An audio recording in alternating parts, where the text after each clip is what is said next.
మావోయిస్టులం అని చెప్పుకునే వాళ్ళు మావోనన్నా ఫాలో కండి, మిగతా వాళ్ళని ఫాలో కాకపోయినా పర్లేదు, మావోయిస్టులం అని చెప్పుకుంటున్నారు కదా, మావోను ఫాలో కండి అని ఒక గుర్తు చేస్తూ ఒక చిన్న సంఘటన చెప్పి ముగిస్తాను. చైనాలో లాంగ్ మార్చ్ జరుగుతున్న సందర్భంలో అమెరికా నుంచి ఒక జర్నలిస్ట్ ఎడ్గార్ స్నో అనే జర్నలిస్టు మావో జడాంగ్ను కలుస్తాడు.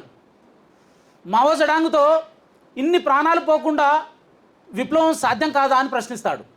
దానికి సమాధానంగా మావో చెప్తాడు, మీ దేశంలో లాగా, యూరోప్ దేశాల్లో లాగా, ప్రపంచంలోని మిగతా దేశాల్లో లాగా మా దేశంలో కూడా ఎన్నికలు ఉంటే ఇంత రక్తపాతం జరిగేది కాదు, ఇంత మారణహోమం జరిగేది కాదని చెప్తాడు.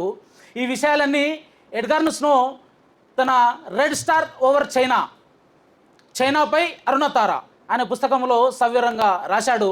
మావోయిస్టులు అని చెప్పుకుంటున్నందుకు మావోనన్న ఫాలో కండి అని సూచిస్తూ నాకు ఈ అవకాశం ఇచ్చిన ఎంఎంఐ